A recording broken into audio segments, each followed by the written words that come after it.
اللہ رب العزت نے حضرت آدم علیہ السلام سے لے کر آپ صلی اللہ علیہ وسلم تک انبیاء علیہ السلام کو بھیجا۔ انبیاء علیہ السلام اپنی امتوں کے پاس آئے اور آ کر اللہ رب العزت کا تعارف کرایا، اور اس وقت حالت کیفیت یہ تھی کہ لوگ بتوں کی عبادت کے اندر مصروف تھے، اور بت پرستی کا بھی الگ الگ طریقہ تھا۔ کوئی کس طریقے سے عبادت کر رہا ہے تو کوئی کس طرح عبادت کر رہا ہے۔ تو انبیاء علیہ السلام اپنے رب کا تعارف کراتے ہیں۔ اب جو لوگ اللہ کو چھوڑ کر غیروں کی عبادت کر رہے تھے تو یوں سمجھیے کہ یہ اللہ کے نافرمان تھے، اللہ کی یہ گستاخی کر رہے تھے۔ تو اللہ رب العزت نے اپنی گستاخی کو تو برداشت کر لیا، اللہ اپنی گستاخی کو تو برداشت کر لیتا ہے، لیکن اللہ اپنے نبی کی گستاخی کو کسی صورت میں بھی برداشت نہیں کرتا۔ آپ صلی اللہ علیہ وسلم تشریف لائے، اللہ کے آخری نبی ہیں۔ اہل مکہ کو آپ صلی اللہ علیہ وسلم نے دیکھا بتوں کی عبادت کر رہے ہیں، 3-4 بڑے بڑے خدا بنائے ہوئے ہیں، لات منات عزا، ان کی یہ عبادت کرتے ہیں۔ ویسے خداؤں کی بھرمار ہے، 360 کی عبادت کرتے ہیں، نہ 359 ہے نہ 361 ہے۔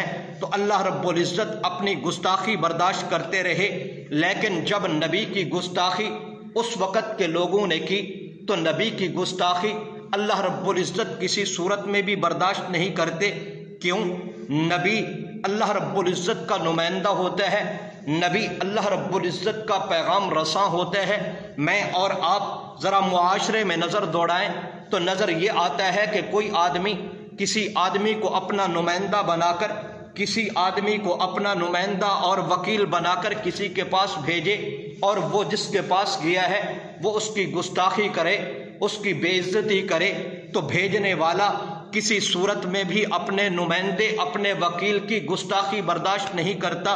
تو اللہ رب العزت کا نبی، آپ اللہ رب العزت کا نمائندہ ہوتا ہے، اللہ کا وکیل ہوتا ہے، اللہ رب العزت کا پیغام لے کر اللہ کے بندوں کی طرف پہنچتا ہے۔ لیکن جب اللہ کے بندے، اللہ کے نمائندے اللہ کے پیغام رساں کی گستاخی کریں تو اللہ کسی صورت میں بھی برداشت نہیں کرتا، اور پھر اللہ رب العزت اپنے نبی کا بدلہ لیتے ہیں۔ آپ دیکھیں، آپ صلی اللہ علیہ وسلم کے زمانہ کے اندر آپ علیہ السلام کی گستاخیاں کی گئی، تو آپ صلی اللہ علیہ وسلم کی گستاخیوں کو اللہ نے کسی صورت میں بھی برداشت نہیں کیا۔ اللہ نے کبھی بدلہ لیا اپنے بندوں کے ذریعے، کبھی اللہ رب العزت نے بدلہ لیا جانوروں کے ذریعے، لیکن اپنے نبی کی گستاخی کو اللہ برداشت نہیں کرتا۔ ابو لہب کو کون نہیں جانتا؟ ابو لہب خود بھی آپ صلی اللہ علیہ وسلم کا گستاخ تھا۔ ابو لہب کا بیٹا عتیبہ بھی حضور علیہ السلام کا گستاخ ہے۔ ایک مرتبہ یہی عتیبہ حضور علیہ السلام کی گستاخی کرتا ہے۔ اب آپ صلی اللہ علیہ وسلم نے اس عتیبہ کے متعلق فرمایا، اے اللہ اس پر اپنے کتوں میں سے ایک کتا مسلط کر دے۔ اب جس وقت عتیبہ ابو لہب کے پاس پہنچا تو ابو لہب نے پوچھا، اے بیٹے تو اپنے نبی صلی اللہ علیہ وسلم کی کیا گستاخی کر کے آیا ہے؟ تو اس نے کہا، میں یہ گستاخی کر کے آیا ہوں۔ آگے سے نبی نے کیا جواب دیا؟ کہنے لگا، آپ صلی اللہ علیہ وسلم نے جواب یہ دیا ہے، اے اللہ اس پر اپنے کتوں میں سے ایک کتا مسلط کر دے۔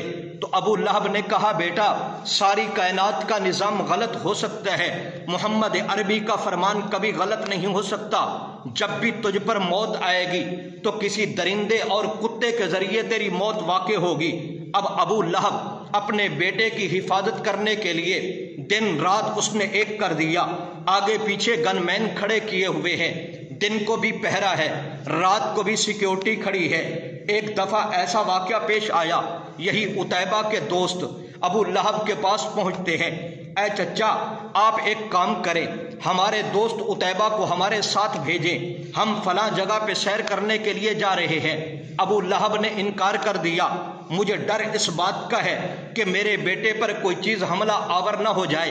کہنے لگے، ہماری تعداد زیادہ ہے، آپ کے بیٹے کو کوئی نقصان نہیں پہنچا سکتا، ہم اس کی پوری حفاظت کریں گے۔ اس نے اجازت دے دی۔ اب یہ ابو لہب کا بیٹا عتیبہ چل پڑتا ہے، رات کا وقت ہے، اس کے یار دوست ارد گرد سامان اس کے رکھ کے رات کو سپہرے دار بن کے کھڑے ہوئے ہیں۔ رات کا ایک حصہ ایسا بھی آیا ان پر نیند کا غلبہ ہوا، اب یہ عتیبہ سویا ہوا ہے۔ اللہ رب العزت نے اپنے درندوں میں سے ایک درندہ بھیجا، درندہ آیا، ہر ایک کے چہرے کو سونگھا، منہ کو سونگھا۔ جس وقت عتیبہ کے منہ کے قریب گیا، اس کے منہ سے گستاخی کی بدبو آ رہی تھی۔ اس درندے نے اس کے منہ کو اپنے منہ میں لیا، اٹھا کر پہاڑ کے نیچے پھینک دیا۔ تو میں عرض کر رہا تھا وہ گستاخ واصل جہنم ہوا۔ اللہ اپنے نبی کی گستاخی کسی صورت میں بھی برداشت نہیں کرتا۔ اللہ چاہے تو اپنے بندوں کے ذریعے بدلہ لے لے، اللہ چاہے تو اپنے جانوروں کے ذریعے بدلہ لے لے، اللہ کسی اور مخلوق کے ذریعے اپنے نبی کا بدلہ لے لے، یہ اللہ رب العزت اپنے نبی کا بدلہ ضرور لیتے ہیں۔ وہ دیکھو ہلاکو خان کو کون نہیں جانتا؟ ہلاکو خان یہ تاریخ کا بدترین ظالم ترین بادشاہ گزرے ہیں۔ ہلاکو کی ایک بیوی ہے جس کا نام ظفر خاتون ہے۔ اب یہ ظفر خاتون عیسائی مذہب سے تعلق رکھتی ہے۔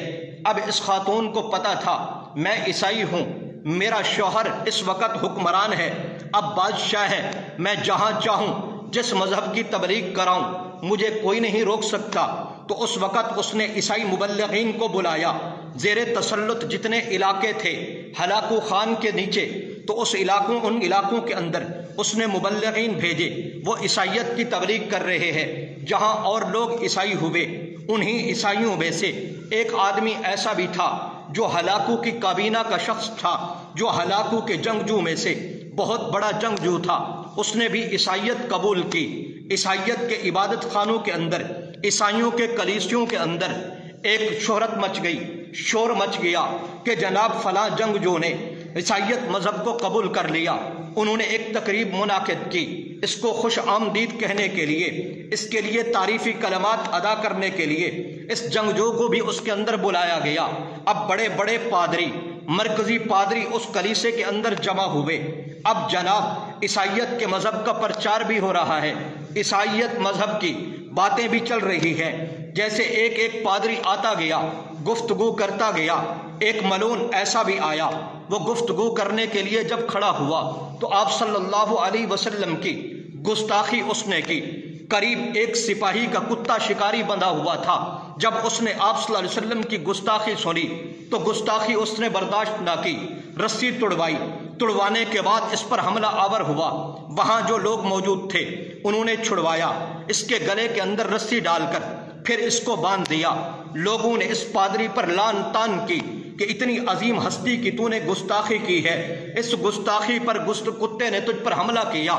لیکن وہ اپنا دفاع کرنے کے لیے کیا کہتے ہیں؟